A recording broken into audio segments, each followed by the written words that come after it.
In first century Jerusalem, you would see a group of disciples or students walking through the streets, and among them, leading the way, their teacher, their rabbi. So valuable was the opportunity to follow the rabbi that you longed to be covered in the dust of his feet. Jesus of Nazareth was walking those ancient streets. Today, Jesus is still calling disciples. Come, follow me, that all who draw near may be covered in dust. Oh, good morning, Rise City Church. How we doing? Yeah, you guys are rowdy this morning. Let's go. All right, open your Bibles, Matthew chapter 11. So here's what we're doing. We're looking at this idea of what does it mean to be a disciple? What does it mean to be covered in the dust of our rabbi? And we explained that a disciple does three things. First, a disciple spends time with Jesus, that we actually know him, that we're close to him, we walk with him. Second, as we spend time with him, we become more and more molded in his image. We become more like Jesus. And then third, as we walk through this process, we join him. We do what Jesus did. We join him on his kingdom-bringing mission. That is our goal. That is what we're doing. We're not trying to establish a religion. We're not trying to gather a crowd. We are calling disciples. That is what our souls long for. It is Jesus. It's not a gathering on a Sunday. It's a relationship with our Creator. And so that has to be the foundation of everything that we do, experiencing the full life of Christ, being with him. And so what we've been exploring is the way that we do that is through spiritual disciplines, or spiritual practices, or relational practices, or simply living the way of Jesus. Those are all ways of saying the same thing. And let me remind you of kind of the operating definition we're working with. Spiritual practices are actionable habits, things that you do and that you do repeatedly that allow us to participate in living the way of Jesus in our everyday life. This is not some separate category. Okay, cool. I have work and I have family and I have all these different categories, and then over here is Jesus. No, living the way of Jesus, what he's called us to in everyday life. And so what we've been looking at over the last few weeks is this foundational practice of knowing the voice of Jesus in our lives. And how do we hear his voice? Through his written word. And so I preach a sermon, and Scott preached a sermon, and Nolan preached a sermon, all in the same thing. Why we need to be a people who hear the voice of Jesus. If we're going to follow after him and know him, we want to hear his voice. And what I want to talk about today, and what we're going to be entering into over the next 4 weeks, is looking at this idea, okay, if I want to actually follow Christ, if I want to be a disciple of him, this can't just be adding something onto my life. That so many of us, we're so overworked, we're so overwhelmed, we're so busy in our lives that we don't even have time for relationship with others. We don't have time to walk through intimacy with Christ. And so we're going to be looking at this idea of the toxic way of a hurried life and how damaging that can be to us. And so we're going to start by looking at the call of Jesus to follow him and to be his disciples. And we're going to kind of do a little bit of heart surgery in our own lives, and you guys are going to hate it and you're all going to be mad at me, but we're going to end with Jesus and it's going to be all good. Okay, so Matthew chapter 11, verse 28. Jesus says, "Come to me, all who are weary and burdened, and I will give you rest. Take my yoke upon you and learn from me, for I am gentle and humble in heart, and you will find rest for your souls. For my yoke is easy and my burden is light." Look, here's what I need you to hear. Like, we are all crazy busy. We are. Let me just give you a glimpse of my story, my journey. So when I was about 19, I felt a really strong call on my life to plant a church. And so, but I was 19, and I was like, okay, well, if that's where I'm headed, I need to get some training. And so I moved from the Bay Area, California, up to Portland, Oregon, and I started going to Multnomah Bible College, and on this track to train to be a pastor and study the scriptures. Well, if you know anything about me, like I am like I have so many things going on at once. I have like all these different interests. So while going to Bible college, I also was very interested in business, and this is, right as, the internet and small businesses are kind of booming. So I decided while in class, I would teach myself how to develop and design websites. So I'm listening in one ear, like heavy theology, Old Testament scriptures, while like learning Photoshop on a pirated version of Adobe, right? That was me, right? And so I actually started this web design business, and I graduated, and I had this wrestling of like, am I going to pursue ministry or am I going to pursue business? And so I started this business, and it just took off. Okay, if you were in the Portland area and you searched on Google for web design, my business at the time was the #1 hit, okay? And if you know anything about like search engine optimization rankings, that means you're getting a lot of business. So during the day, I'm having all these meetings and building websites and literally like on the fly learning all this. And then at night, I was a youth pastor. That was so like a nerdy code guy during the day, and like fun, bubbly, like whipped cream and Jesus, by night, right? That's you. If you've done youth ministry, you know the vibe of that. And I was loving it, and I was just like, man, this is amazing. Like this is what I want to be doing with my life. And I was about 25, and I met my wife, and 4 days after meeting her, I told her brother, hey, I'm going to marry your sister. He was like, all right. 4 dates into dating her, I told her, just so you know, I'm going to marry you. 4 months into dating her, I put a ring on her finger. And 4 months after that, I gave her my last name. I was like, go, go, go, go, go. That is just who I am, okay? We had a 5-year plan. We were going to wait 5 years to have kids. 5 months after we were married, Dax comes into the picture, right?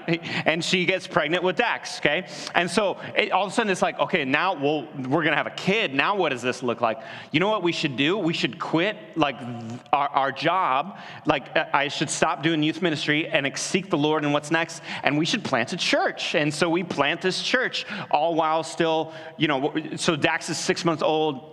I'm still running my business. We plant a church, and we accidentally buy a short sale house the same month we plant a church that needed complete remodeling, okay? And then we start going with that. And over the next 2 years, you know what else we did? We're like, we should buy another house because being a landlord sounds fun. And let's have another kid. And we're just like going. And the church starts growing, and we can't quite fit. And so what do? Well, at that point, you buy a skating rink, okay? And if you're going to buy a skating rink, you might as well buy raw land to build and design your own house on as well. And we're just like going, all these things, all this craziness. And I have to confess to you, I loved every second of it. Like my week, Monday, it was like working either church or website all day long, leadership team meetings Monday night, Tuesday, work all day long, facility meetings Tuesday night, Wednesday, work all day long, small group, Wednesday night, Thursdays, we would have like a double date with somebody, it'd be fun,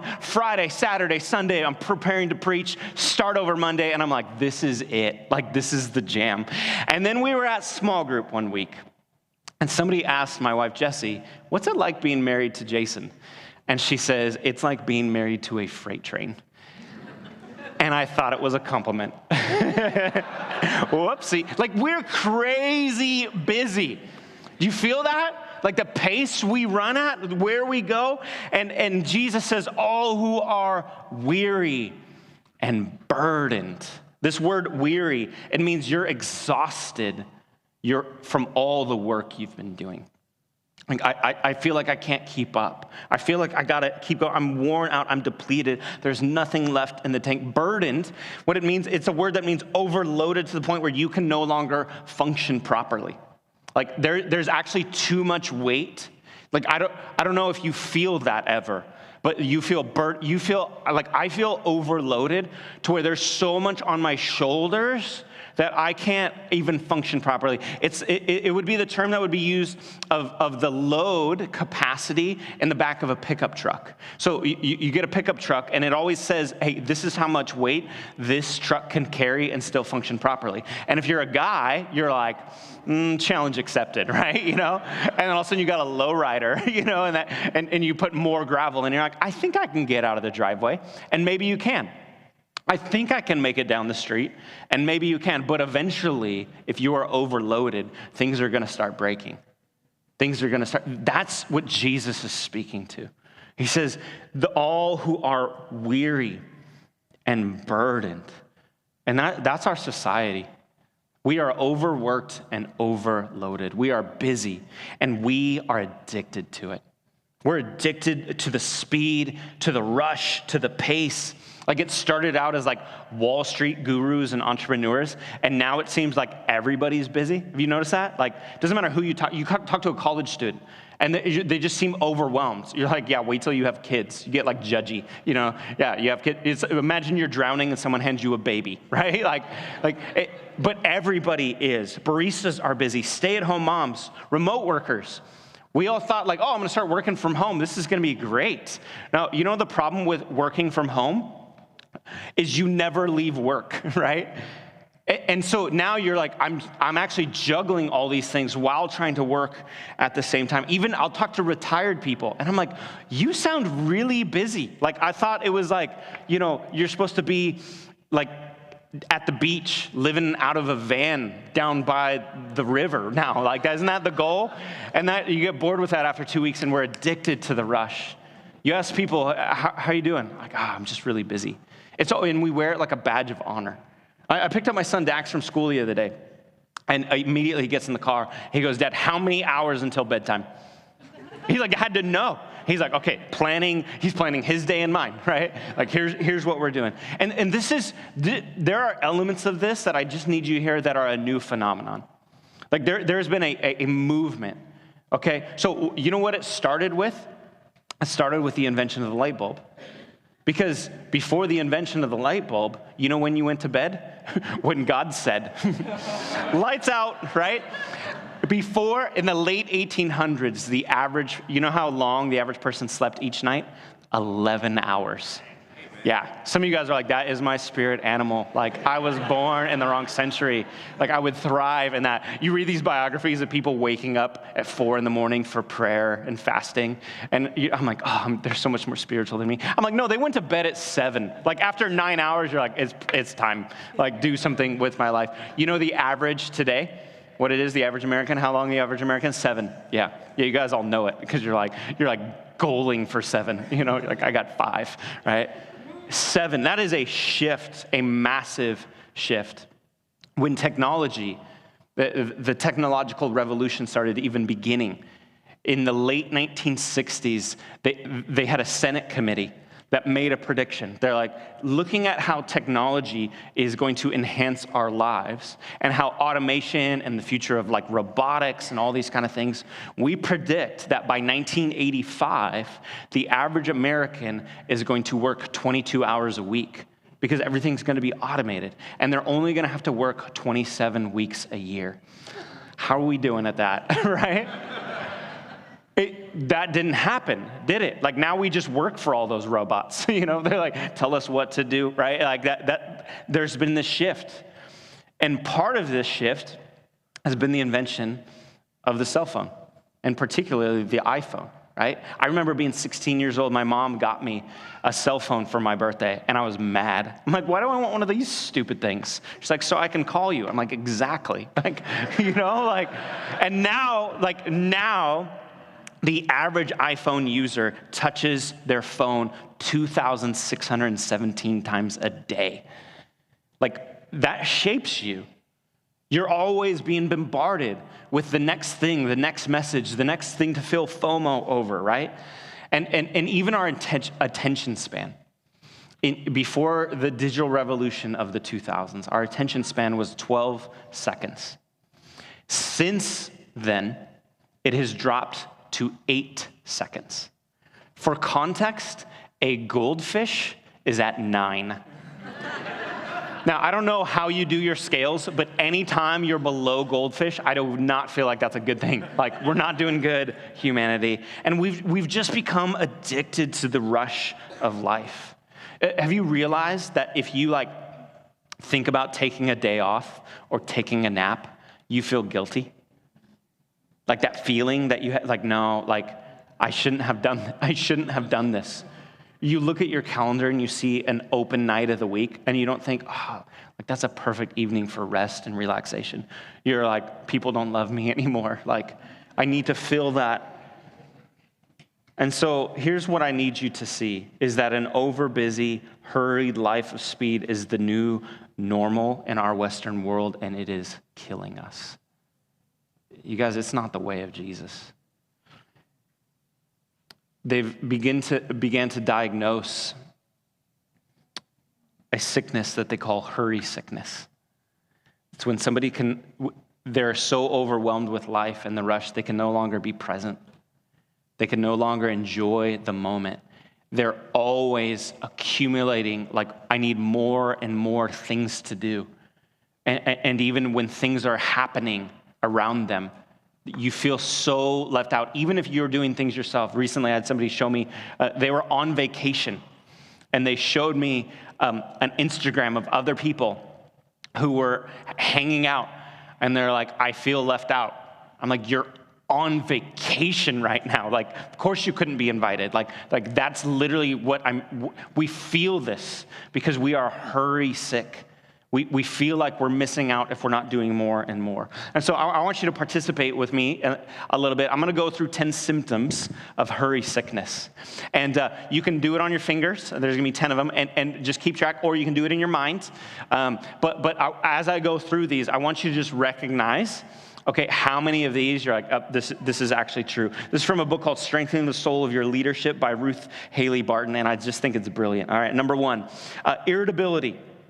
You get mad, frustrated, or just annoyed way too easily. Like you're irritable, little things that really shouldn't bother you irk you. And the best way to recognize this is don't look at how you treat coworkers or how you treat a barista or strangers. Look at how you treat those closest to you. Are you irritable with your spouse or your kids or your roommate? Number 2, hypersensitivity. All it takes is the right thing said, a small thing, an email, and you're immediately triggered. You go into this spiral and you're thinking about it all day long. Minor things, they quickly escalate into a major emotional events. And depending on your personality, this manifests itself differently. You may become nitpicky, or you may become anxious, or depressed, or even tired because you're just overwhelmed with dealing with these things. 3rd, restlessness. This is where when you actually try to slow down, you actually take a day off, you just feel restless the whole time. You can't actually relax. I don't know if you've noticed this, or I've had conversations with people who are they go on a 10-day vacation. They're like, yeah, it took me the first 5 days just to relax and get into vacation mode. We feel restless, or with this, you always multitask, You're like, I'm going to watch a show, but I'm also going to read a book, and I'm going to scroll Instagram at the same time. There's just this general restlessness to you.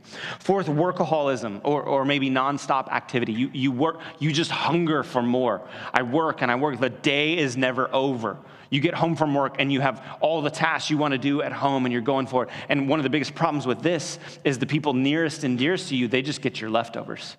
Work gets your best, and your family gets whatever is left over. Number 5, emotional numbness, where people tell you things and you're like, this does not affect me emotionally the way it used to. I no longer even, my emotions feel fatigued. Or I can't even recognize my own emotions. You're just level and steady constantly. 6, a deprioritized life. And what I mean by this is you feel disconnected from your identity and calling. You're always getting sucked into the tyranny of the urgent, not the important. You have a hard time with boundaries because you feel like you're missing out, or you feel like you're letting people down. And you go years, months, maybe even decades of not doing the things that you said were a priority in your life, the things that actually mattered. Number 7, a lack of care for your body. You don't have time for the basics. You're not getting enough sleep. The food that you're consuming is not what's good for you. You're not exercising. And you find yourself, you're like, I'm gaining weight. I'm constantly tired. I just feel, I feel out of place. I'm always getting sick. You live off the 4 horsemen of the industrial food apocalypse: caffeine, sugar, carbs, and alcohol. Like that's like what you try to get energy from that because you're not taking care of yourself anymore. Number 8, escapist behaviors. Since you're too tired to do what is actually life-giving to your soul, you turn to your distraction of choice. It's either overeating, over-drinking, binge-watching Netflix, browsing social media, like whatever your socially acceptable narcotic is, that's what you turn to escape reality. Number 9, you're never fully present. You're with people, but like your mind is somewhere else. You're with people, but you're checking your phone of, hey, what's happening elsewhere in the world, rather than just like being present right where I'm at. And number 10, and this is kind of where we're all, the crux of it all, is the slippage of spiritual disciplines. And in some ways, the great irony is the things that actually would make us feel rested, the things that would make us feel wholly present, the things that would make us connect deeper with people. They take work, they take commitment, but we're so exhausted from all the things we're doing, all the things on our calendar, that we don't even have time for the life-giving things in our life, all right? Now, anybody want to be honest with themselves right now and like go through that list? Like, what'd you hit? Did you get 7, 8? It's 10. We'll have a confession corner after the room. Like, when I did this, I had 9. I was like, I feel like I'm doing pretty good. And I realized it's just because I couldn't check off emotional numbness because I still cry whenever I watch a Disney movie. You know, I was like, okay, like, but I feel like this isn't good. You know what I'm saying? I feel like this is a problem. Because here's the great irony. We want to be followers of Jesus. Like, we want to live meaningful lives. We want to be present with people, and this is not the way of Christ. Look, if we are going to become disciples, and if we're going to, as a church, say, no, our number one priority is that we are disciples of Jesus, it can't be we're just adding more things for you to do. No. We are not trying to just pile on more tasks, more things for you to feel guilty about.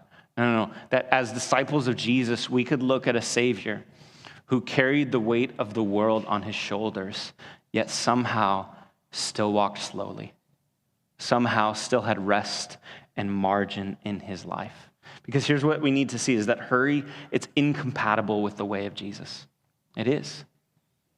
If we look at the fruit of the Spirit, we look at what the kingdom is built on, I would propose 3 things are just absolutely necessary: love, joy, and peace.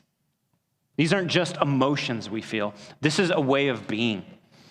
Do we exude love with those we're around? Do we just have a joy in our life? Do we just have a peace? These are incompatible. These kingdom values are incompatible with hurry. Look at love, right? Love is slow. Love says you matter enough for me to pause what I'm doing and be present with you. Like, I've been noticing, so my daughter Nova, she's 6 years old, and she is sassy. Oh man, she is sassafras, right? She does this thing where she like changes her voice and like will like discipline me and my wife. She's like, Dad, you know you're not supposed to do that. If that happens again, there will be a consequence. And I'm playing with her the other day. I'm playing Calico Critters, right? And don't judge me, all right? I felt that. And I kept checking my phone. I kept pulling it out, and she goes, Dad, what did we talk about? There are no phones during playtime. If it happens again, you're going to lose it.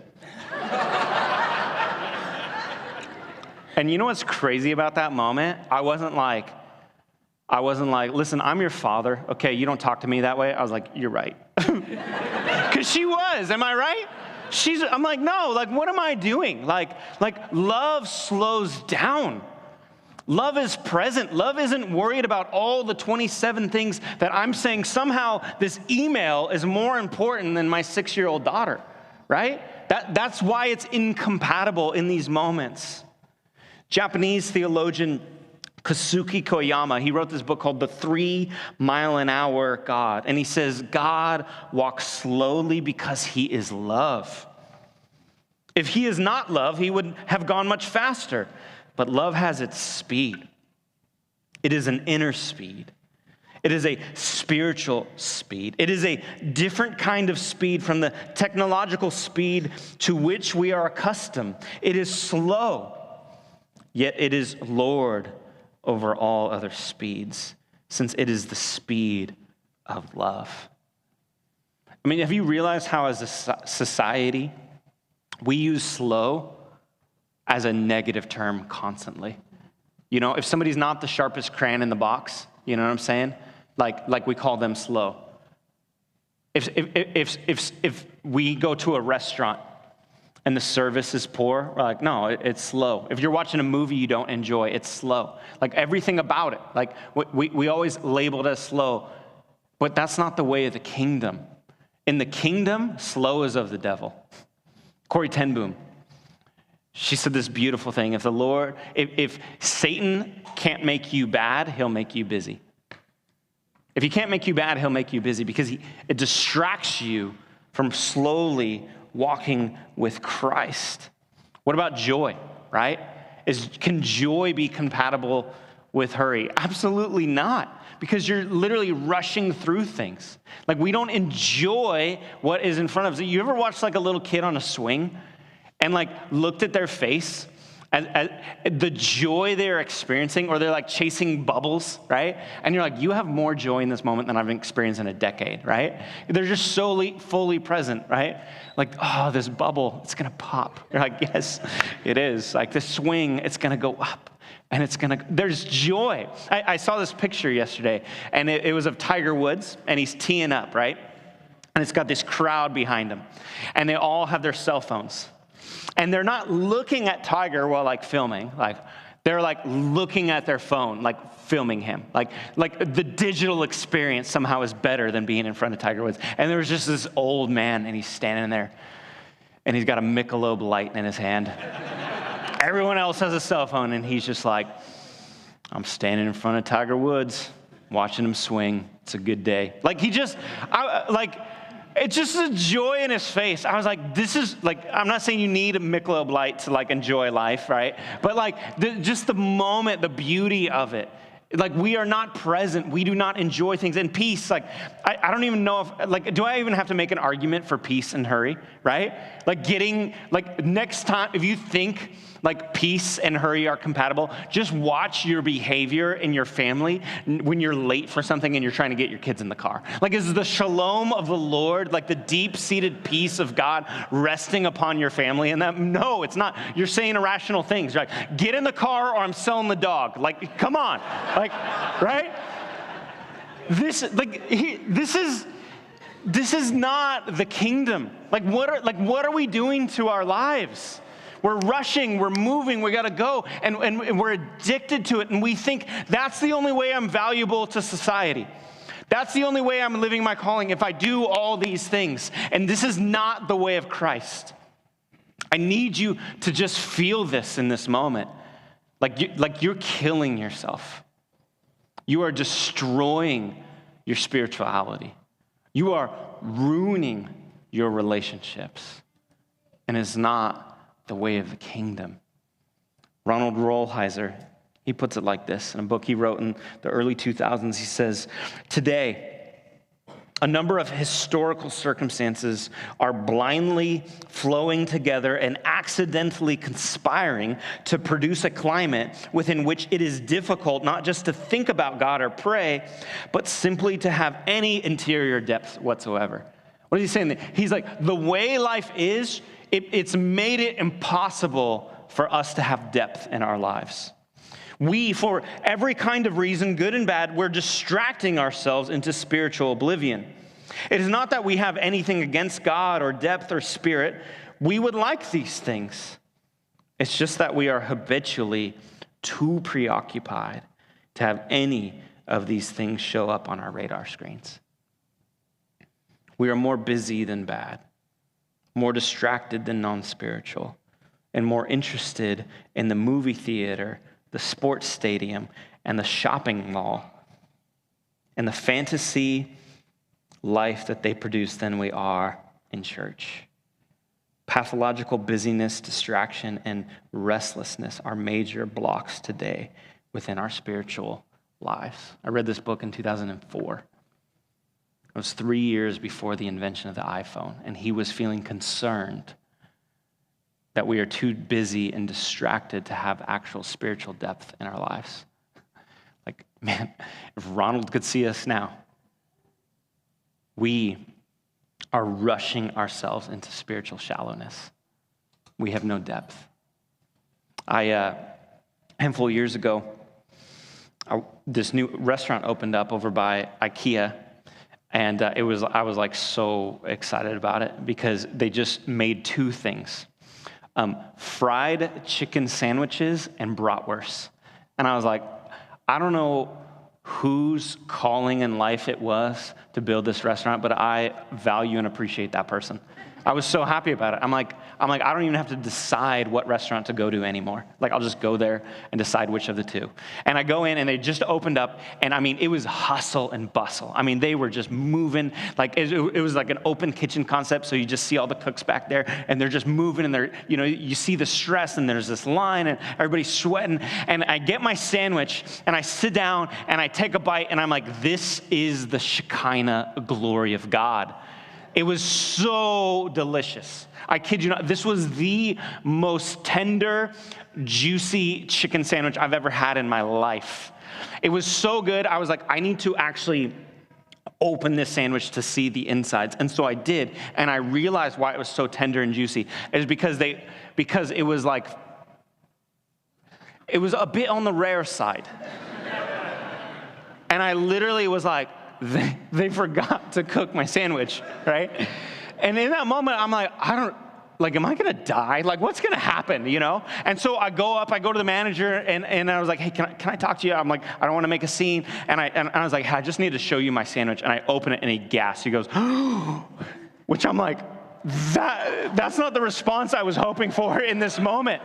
And I'm like, what's going to happen to me? He's like, I don't know, man, but that's not good, right? And so he just gives me a refund and hands me a vitamin water and sends me on my way. Like, vitamin water is the solution, right? Like 50 Cent just knew salmonella was going to be one of the dangers of your life, and this is going to be the solution. Like, it just was like, what is happening? Why did that happen? No, I survived. Okay. Why did that happen? Because they were so busy. They were so rushed trying to get these sandwiches put together and given to you that they forgot the most important part of a chicken sandwich: cooking the chicken. How much have we done this in our lives?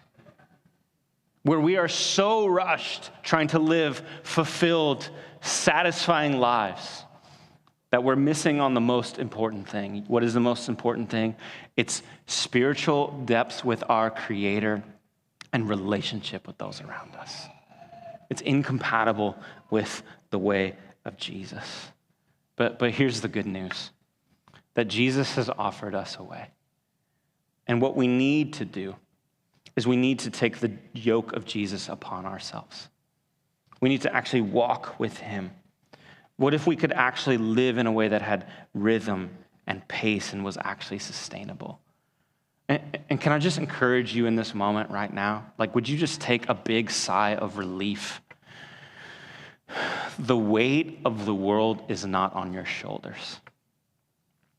The culture war that we're experiencing is not up to you to solve. This is not about reading one more book. This is not about figuring out one more better term for life balance. This is not about one more calendar strategy. This is about us saying, how do we be people who live the way of Jesus? I was sitting down with a guy one time, and he was sharing with me what he thought about me as a pastor. And he said this thing, and he meant it as an insult. And he looked at me, and he said, you just make it so easy for people to be a Christian. And I sat there, and I thought, I feel like Jesus said something like that. See, we've gotten it so backwards, where we think we need to feel overwhelmed. We think we need to just be like beaten down in order to be deep. And yet, what does Jesus say? Let's read it again.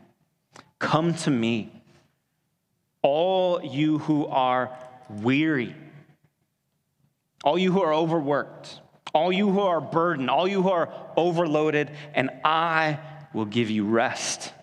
Take my yoke upon you and learn from me, for I am gentle and humble in heart, and you will find rest for your souls, for my yoke is easy and my burden is light. Does that not sound so refreshing? Like clear, clean water to a parched soul. That's what we need.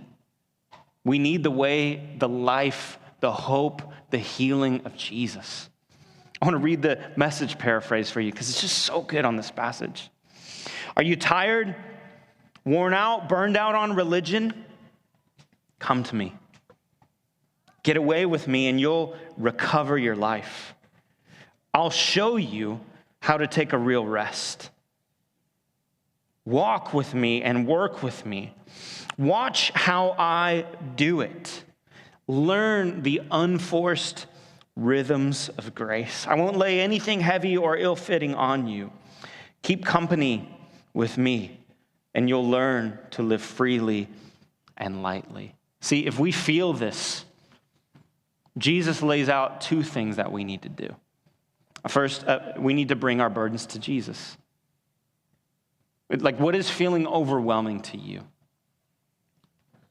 What is exhausting you? Jesus says, bring it to him. Like, listen to his language. It's like he's wooing us. He's reminding us that we are safe with him. He says, I am gentle and humble in heart, and you will find rest for your souls. Like what burden did you walk in with today? Is it a boss that just feels like they have it out for you? Like, bring it to Jesus.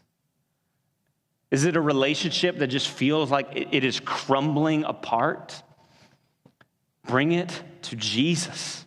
Is it the day-to-day grind that you feel like it just never ends? Bring it to Jesus.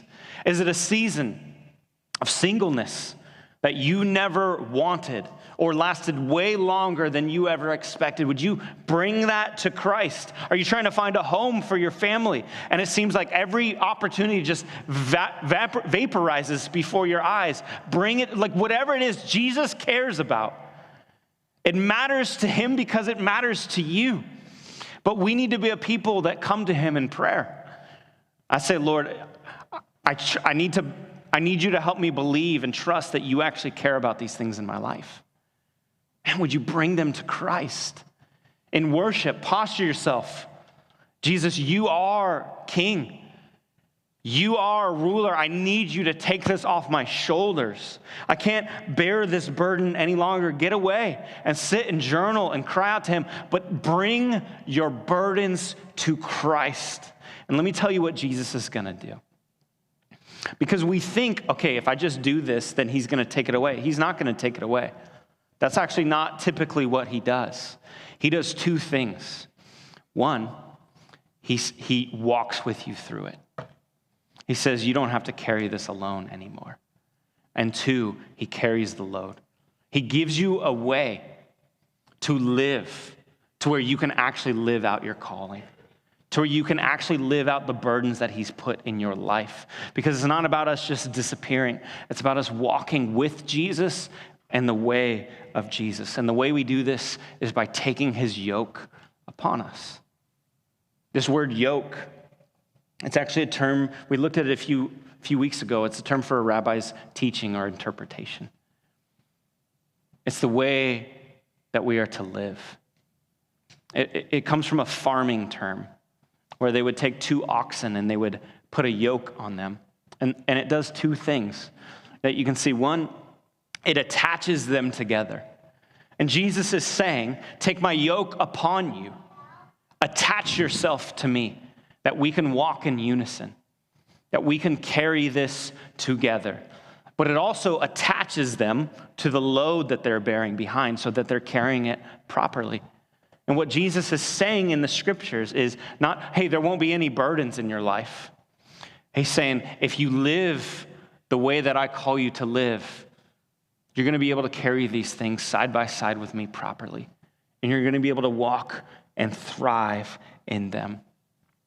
In fact, this term easy, his yoke is easy and his burden is light. That term easy, it means properly fitted.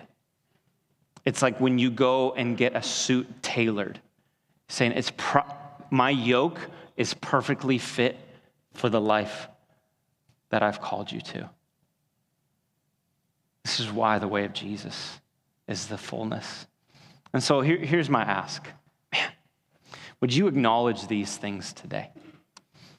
And would you join us over the next few weeks? Next week, we're going to look at the way that Jesus lived and how we can grow and learn from that and be with him. And then the 2 weeks after that, we're going to look at some patterns that we can have in our own lives that allow us to have rest and margin and actually walk in a sustainable pace. See, to kind of wrap my story up, that was the point. We're building this building and building our house and going, and I read this book called The Ruthless Elimination of Hurry. And I hated it. I was like, bro, I got stuff to do. You know what I'm saying? And I kind of was like, if I'm honest, I was a little bit dismissive of it. Like, nah, like this is not gonna work for me. And then this thing happened called COVID. And everything that was so important immediately shut down. And like rest and margin was like forced upon us all. God's like, all right, you're just going to all take a Sabbath for 2 years. And a few months into that, my wife was sitting down with me and she was telling me, she was just sharing like what she was feeling and what she was going through emotionally. And she made a comment to me. She's like, hey, I wrote this all and explained it well in a note in my phone. I actually want you to read it because I think it would be helpful for you. And so a couple days later, I grabbed her phone and I went to the notes app and I scrolled and I found a note called Feelings. But it was the wrong note. It wasn't a note about how she was feeling about her emotions.